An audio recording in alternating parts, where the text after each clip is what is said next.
what's good? Gurf13 here back in the day, and today, guys, we are here to review the all-new car pack for Forza Horizon 3, the Mountain Dew car pack. Does this mean that our next car pack is going to be the Doritos car pack?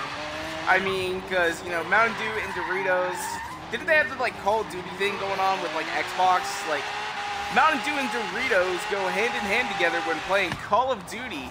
Get the Call of Duty feel or something like that, and they have like this huge long-ass promotion for it, which I don't play Call of Duty, so yeah, but I do like Doritos.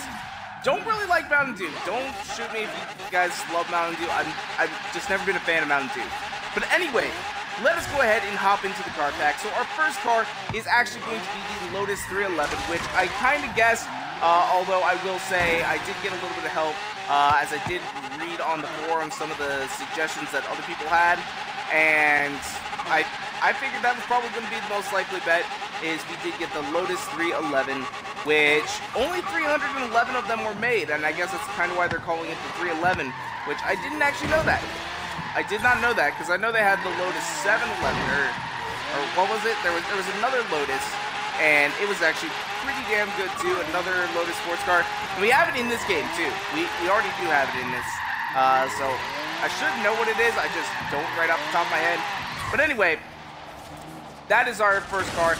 And honestly, guys, this car is going to be absolutely great, because I'm really a big fan of sort of the lightweight cars with low horsepower but are like really good handling, and that's really what Lotus goes for, which is why I fell in love with them when you know, I first saw Lotus Exige and Evora in real life, and I mean, they're just absolutely great. Now the Lotus 311 actually has 410 horsepower, which is kind of low considering, like, you know, some of the other cars that we have today, you know, get 800 horsepower or more.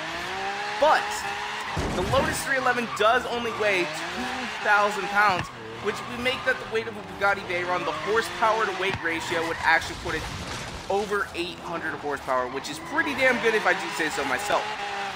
Anyway though, our second car though is I didn't guess this one, but it is the 1951 Holden FX sedan, and it was Australia's own car, which if you guys watch the guess, that's really what it comes from. That's where the clue is it was Australia's own car. It was originally going to be produced by Chevy, but Chevy said, you know, this car is a little bit too small for the American market.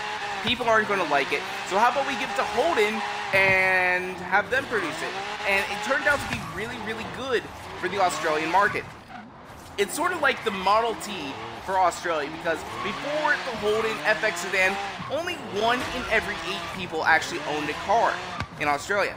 But once the end of the FX sedan rolled around, actually 1 in 8 people owned a car in Australia. Or, I just said 1 in 8. 1 in 4 people, so it's like quadrupled the number of cars on Australian roadways, which is just great. And apparently it was actually really good at keeping dust out, so I mean, that's a win-win sort of, especially for the Australian outback. So anyway though, our third car is another car that I'm actually really excited about. It's probably one of my favorite Ferraris, and that is the 1996 Ferrari F50 GT. Just absolutely a fantastic looking car, absolutely fantastic car in general, and I mean, my god, it looks great. But the Ferrari F50 GT is kind of a very interesting car, in that it actually beat Ferrari's prototype around their test track.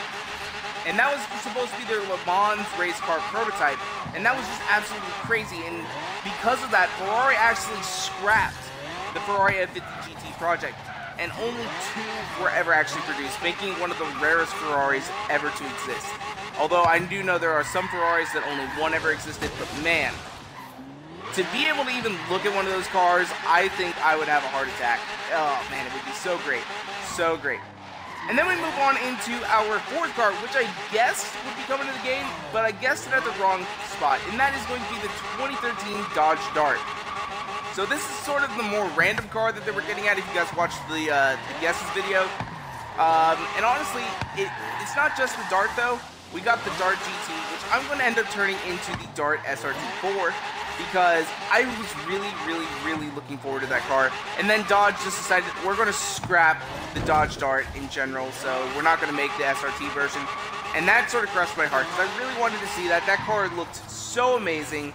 And I mean, it was supposed to be an all-wheel drive twin turbo Ford Focus RS Challenger, and it was going to be super fantastic, and I was going to love it, even though I can't afford it. I never would be able to afford it. So, yeah, but then we hop into our 5th car, which is actually the Chevy Vega. So our star car, of course.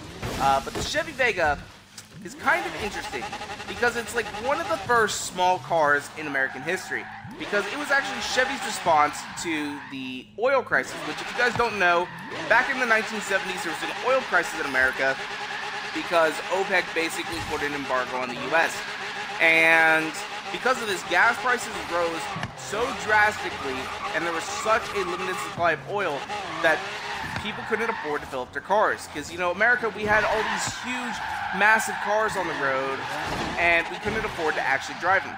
So Chevy went ahead and created the Vega, which was a 4-cylinder car, and only put out like 100 horsepower.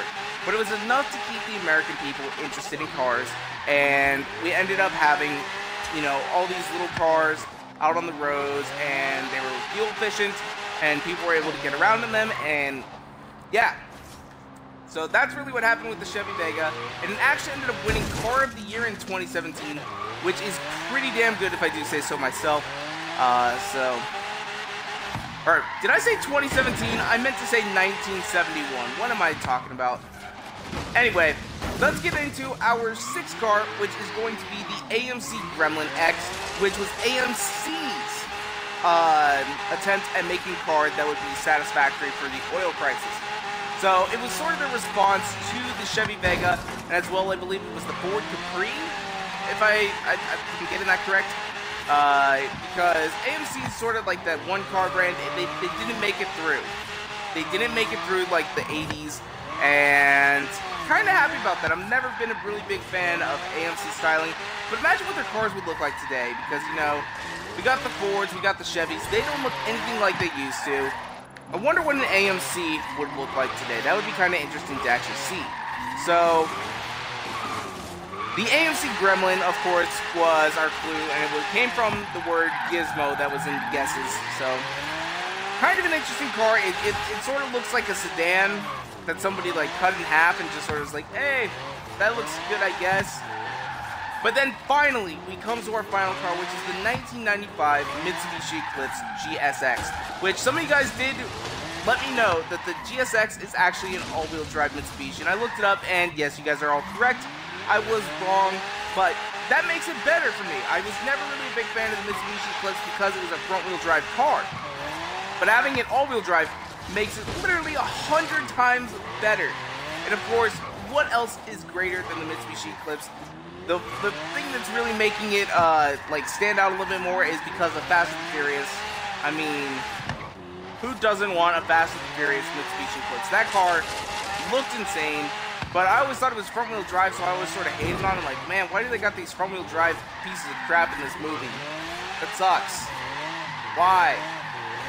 So, although I will say, don't hate on front-wheel drive necessarily, because, I mean, my car is front-wheel drive. I drive a Honda Civic, for crying out loud. I have no room to hate on the Mitsubishi Eclipse.